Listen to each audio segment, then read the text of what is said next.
திருப்பூர் மாவட்டம் காங்கேயம் நகராட்சிக்குட்பட்டு பங்களாபுதூர் சாலை 14, 15, 16வது வார்டுகளில் சாக்கடை நீர் செல்லும் பாதை அடைக்கப்பட்டதால் அங்கு நீர் தேங்கி துர்நாற்றம் வீசுவதுடன் நோய் தொற்று ஏற்படும் அபாயம் நிலவுகிறது. குடியிருப்பவர்கள் கடந்த 4 ஆண்டுகளாக நகராட்சி நிர்வாகத்திடம் அமைச்சர் தலைமையிலான சிறப்பு முகாம்களில் முதலமைச்சர் தனிப்பிரிவிலும் மனுக்கள் அளித்தும் எந்த நடவடிக்கையும் எடுக்கப்படவில்லை என்று குற்றம் சாட்டுகின்றனர். மழை காலங்களில் காடுகளில் இருந்து வரும் பெருக்கு நீர் குடியிருப்பு பகுதிகளில் தேங்கி சுகாதார சீர்கேடு ஏற்படுவதாகவும் தெரிவித்தனர்.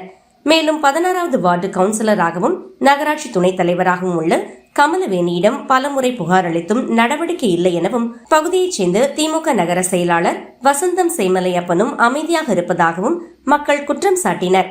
தற்போது நகராட்சி நிர்வாகம் சாக்கடை நீரை சேமித்து வெளியேற்ற தொட்டி கட்டும் பணிகளை மேற்கொண்டாலும் அது பாதுகாப்பற்ற நிலையில் மேல்மூடி இல்லாமல் இருப்பதால் உயிர் சேதம் ஏற்படும் முன்பு மூட நடவடிக்கை எடுக்க வேண்டும் என கூறினர். இந்த விவகாரத்தில் பாஜக திருப்பூர் தெற்கு மாவட்ட தலைவர் மோகனப்பிரியா சரவணன் நகராட்சி சுகாதார பணிகளில் அக்கறை காட்ட வேண்டும், இல்லையெனில் பொதுமக்களுடன் போராட்டம் நடத்துவோம் என்று எச்சரித்தார். காங்கேயம் நகராட்சிக்கு உட்பட்ட வார்டு 15, அதாவது பங்களாபுதூர் தெருன்னு சொல்லுவாங்க. இது கோவை மற்றும் தாராபுர சாலையை இணைக்கக்கூடிய மிக முக்கியமான ஒரு வீதி. இந்த வழியில பாத்தீங்கன்னா நூற்றுக்கணக்கான வாகனங்கள் கடந்து சென்று கொண்டிருக்கிறது. இந்த இடத்துல சாக்கடை, அதாவது கழிவுநீர் சாக்கடை சரிவர சீரமைக்காம அந்த சாக்கடைக்கு வர நீரை ரோட்டுக்கு திருப்பி விட்டுருக்காங்க. கிட்டத்தட்ட இந்த பிரச்சனை 5 ஆண்டு காலமாக இருந்திருக்கு. இதுக்கான நிரந்தர தீர்வுங்கிறத எதுவுமே திமுக அரசு எடுக்கப்படவில்லை. இன்னும் சொல்ல போனா இந்த இடம் இந்த நகர செயலாளர் வகிக்கக்கூடிய ஒரு பகுதியா இருக்கு. ஒரு நகர செயலாளர் வகிக்கக்கூடிய பகுதியிலேயே இதுக்கான முன்னெடுப்பு எடுக்கலைன்னா பொதுமக்கள் சிரமத்துக்குள்ளாகிற மீதி ஆன இடங்கள்ல எப்படி அவங்க பாதுகாக்க முடியும்? இத்தனைக்கும் நம்ம செய்தித்துறை அமைச்சர் திரு சாமிநாதன் அவர்களுடைய தொகுதி இது. ஒவ்வொரு இடத்துலயும் இந்த மாதிரி பிரச்சனைகளுக்கு பல மக்கள்கள் அவஸ்திக்கு உள்ளாகிறாங்க. நேத்து கூட ஒரு பெண் பள்ளிக்கு சென்று கொண்டிருக்கும் போது குழந்தையோட அந்த வண்டியில கீழே விழுந்திருக்காங்க. இந்த மாதிரி பல விபத்துகள் இங்க தொடர்ந்து நடந்துகிட்டு இருக்கு.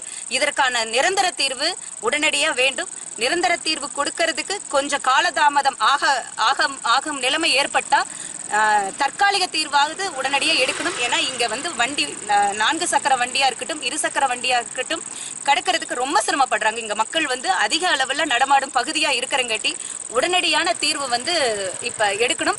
அப்படி உடனடியான தீர்வு எடுக்கலைன்னா பாரதிய ஜனதா கட்சி சார்பாக போராட்டத்தை நாங்க முன்னெடுப்போம். இதை கருத்தில் எடுத்து திமுக உடனடியா இதுக்கு தீர்வு கொடுக்கணும்னு கேட்டுக்கோம். மிக முக்கியமான ஒரு தகவல் என்னன்னா, இது நகராட்சி துணைத் தலைவரோட வார்டும் கூட.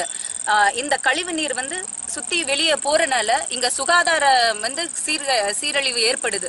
நிறைய நோய் தொற்றுக்கான வாய்ப்பு ஏற்படுது. இங்க உங்களுக்கு தெரியும், இப்ப இருக்கிற காலகட்டத்துல ஈஸியா நோய் தொற்று ஏற்படக்கூடிய காலகட்டத்துல இப்படி ஒரு அவல நிலைக்கு மக்களை தள்ளப்படுற சூழ்நிலை தான் திமுக ஆட்சி செஞ்சிட்டு வருது. தொடர்ந்து இதுக்கான தீர்வுக்கான முயற்சி எந்த இடத்துலயும் இவங்க எடுக்கப்படல. இன்னும் இது தொடர்ந்துகிட்டே இருந்தா மிகப்பெரிய அளவுல ஆர்ப்பாட்டமும் போராட்டமும் நாங்க கையில் எடுக்க வேண்டிய சூழ்நிலைக்கு தள்ளப்படுது. பாரதிய ஜனதா கட்சி மக்கள் நலனுக்காக குரல் கொடுக்கணும் என்பதே பாரதிய ஜனதா கட்சியோட ஒரே நோக்கம்.